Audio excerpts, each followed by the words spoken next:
Bora, galerinha, para nossa aula de hoje, a gente vai falar sobre forças intermoleculares. O que é isso? É a interação que ocorre entre as moléculas. Se essa interação for muito forte, significa que as moléculas vão estar grudadinhas uma com a outra. Então, essa substância vai se encontrar no estado sólido. Se a interação for menos intensa, elas ficam mais longe um pouquinho da outra, então vai ficar líquida. E se a interação for mais fraca ainda, bem fraquinha, praticamente não existir, a substância vai se encontrar no estado gasoso, que vai estar bem longe uma da outra. Quais são os fatores que interferem nessa interação? Eu coloquei aqui a massa, ó, como a gente pode observar nessa tabela. Olha o iodo, a massa molar, 254 gramas por mol. Então tem uma massa muito alta. Isso vai fazer com que a interação entre essas moléculas seja muito forte. Então vai ficar grudadinha uma da outra, por isso que é sólido. Já o bromo, ó, diminuiu a massa molar, ó, 160 gramas. Então, vai diminuir a interação, vai ficar mais longe uma da outra. Então, qual vai ser o seu estado líquido? Qual vai ser o seu estado físico? Líquido. E aqui o Cl2, ó, a massa bem pequenininha, praticamente não vai haver interação. Então, as moléculas vão estar longe uma da outra, então vai se encontrar no seu estado gasoso. Mas além da massa, existem outros fatores que interferem na interação entre as moléculas. Vamos ver quais são. Uma delas é a força de London, ou também conhecida como de Van der Waals, ou dipolo induzido, que vai ocorrer em moléculas apolares. O que é moléculas apolares? Vamos entender o que é isso. Ó.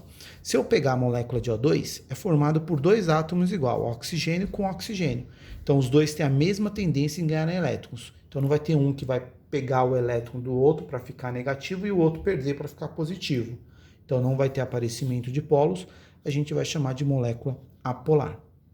Se eu pegar agora o H com Cl, o Cl, que é o cloro, são os elementos que estão do lado direito da tabela. Então, são elementos muito eletronegativos.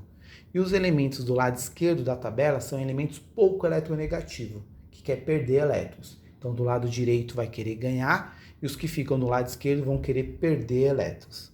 Então, aqui, ó, o cloro ele é mais eletronegativo que o hidrogênio. Então, ele quer ganhar elétron. Então, vai trazer o elétron do hidrogênio para perto dele. Então, vai ficar negativo. Já o hidrogênio, como quer perder, vai ficar com a carga parcialmente positiva.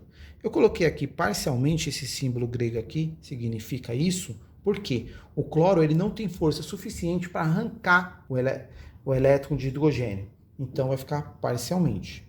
Observe que aqui eu tenho aparecimento de cargas. Ó. Quando tem aparecimento de carga, que é a carga positiva e negativa, a gente vai chamar de uma substância polar.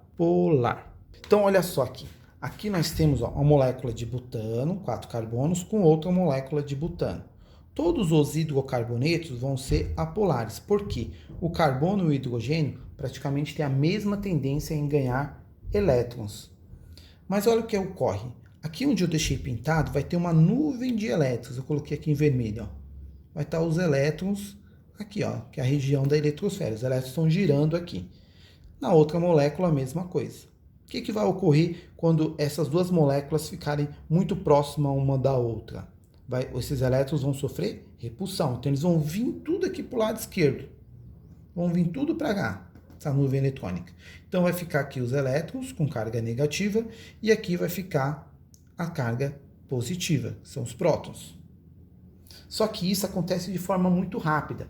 Então, fica o polo, vai embora. Aparece o polo e vai embora. Então, isso faz com que essas moléculas não tenham uma interação tão grande. Por isso que ela vai se encontrar no seu estado gasoso. Igual aqui é o butano. Ó. É o composto que é formado, que forma o gás de cozinha, que é um gás. Agora, se a gente pegar a gasolina também é um hidrocarboneto. Entre as moléculas praticamente não tem interação. Mas como é uma molécula muito grande, então aumenta a massa. Como aumenta a massa, aumenta a interação entre as suas moléculas. Aí vai fazer com que o composto tenha uma interação maior, por isso que a gasolina ela vai ser líquida e não um gás a temperatura ambiente. Mas mesmo assim ela é um pouquinho volátil. Você pode ver que você sente aquele cheiro forte, né, da gasolina quando você vai abastecer o carro ali. Ela é líquida, mas é volátil, evapora muito fácil. Bom, outro fator é a força de polo, que vai ocorrer em moléculas polares. Né? Eu coloquei aqui, ó, HCl, eu dei o exemplo. O cloro quer ganhar elétrons, fica negativo. O hidrogênio quer perder, fica positivo. Ó. Então, esse cloro está pegando o elétron do hidrogênio e trazendo para perto dele. Então, ó, hidrogênio positivo, cloro negativo. Peguei outra molécula do HCl, ó. H, hidrogênio positivo, cloro negativo.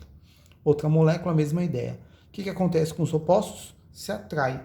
Então, aqui eu vou ter uma atração forte entre as moléculas, que é a atração intermolecular, que é a atração que é intermolecular entre moléculas.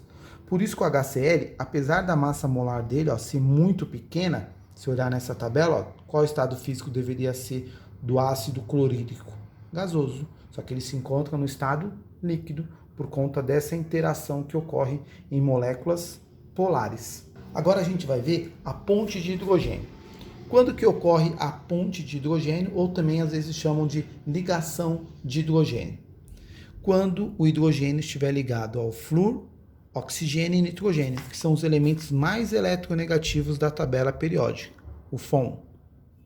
Aí se eu pegar uma tabela, eu posso colocar o FON, depois vem o cloro, o bromo, o iodo, o enxofre, carbono, fósforo e hidrogênio. Nessa ordem aqui, ó, do menor para o maior. Então, ó, a ponte de hidrogênio vai ocorrer quando? Quando o hidrogênio estiver ligado ao FON, flúor, oxigênio, nitrogênio. Então, se o hidrogênio estiver ligado a um desses elementos, vai ocorrer a ponte de hidrogênio. Vamos ver como que funciona essa ponte de hidrogênio. Peguei a água, H2O. O oxigênio é muito eletronegativo, fica negativo. O hidrogênio quer perder o elétron, fica positivo. Se eu pegar outra molécula de água, mesma ideia. Oxigênio muito eletronegativo, quer ganhar elétrons, vai ficar negativo. O hidrogênio quer perder, fica positivo. O que vai acontecer entre essas moléculas de água? Uma forte atração, ó. Positivo com negativo, uma atração muito forte. Vai fazer com que a molécula de água fique próxima uma da outra, mais perto, né? Por isso que a água se encontra no estado líquido. Se não fosse essa interação, a água se encontraria no estado gasoso, porque olha a massa da água, 18 gramas por mol. Olha só essa tabela. Massinha muito pequena, menor que a do cloro. Então seria um gás. Aqui, essa interação da ponte do hidrogênio é mais forte que essa. Ó. Por quê? O FON, esses elementos são mais eletronegativos que o cloro. Então vou ter uma polaridade mais forte. Consequentemente, a atração é mais forte. Para você romper essa ligação que está sendo formada aqui, ó, vai precisar o quê? De 100 graus Celsius. Isso se a água estiver a temperatura ambiente e a nível do mar. Então vai conseguir romper isso, que ela vai mudar do estado líquido para o gasoso a 100 graus. Aqui o HCl eu não lembro agora, mas é em torno de 70 graus mais ou menos, você já consegue mudar o estado físico desse ácido. Quer ver? Ó, vamos fazer esse exercício aqui. Ó. Compostos, nós temos aqui o HF, o NH3 e o H2. Observe que aqui, ó, ponte de hidrogênio, vamos formar, porque o hidrogênio está ligado ao flúor, o hidrogênio ligado ao nitrogênio e o hidrogênio ligado ao oxigênio, o FON, elevado ao ponto de ebulição. A água, para passar do líquido para o gasoso, vai precisar de muita energia para romper essa ligação que é muito forte. Então, precisa de muita energia. Quando comparados com essas duas outras substâncias, por exemplo, devido. Por quê? O ponto de ebulição da água é alto. Por conta das ligações de hidrogênio, tá? Então, a alternativa C. Então, quanto mais forte for a interação entre as moléculas, mais energia eu preciso fornecer para romper essa ligação e mudar de estado físico, do líquido para o gasoso.